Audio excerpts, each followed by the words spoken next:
So what we're doing as part of this youth forum was twofold. One, to be able to inform them of what the Sustainable Development Goals are, the 2030 Agenda and its principles, and for them to be aware of what that means. And then secondly, to be able to come up with some statement, some position that the youth are actually want to share with us as part of that report, including that report, in terms of where they stand in terms of the Sustainable Development Agenda. Their voices are important, and they've expressed it very clearly in that youth conference that we had. And so you want that to be reflected adequately in that report.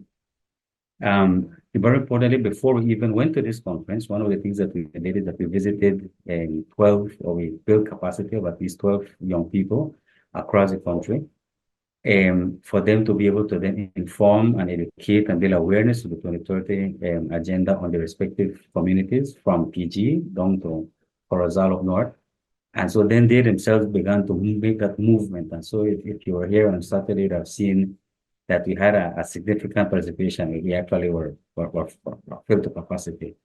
And they were all engaged in the process, giving their sentiments, their views, and whatnot. And all of that is important for the decision-making process. And again, when we're talking about youth, we're talking about youth across not only the regions of the country, but also across ethnicity, religious belief, in terms of vulnerability, in terms of handicap and with discapacities. We want to make sure that when we're talking about youth, we're talking about everyone that is within that spectrum that participated in that event.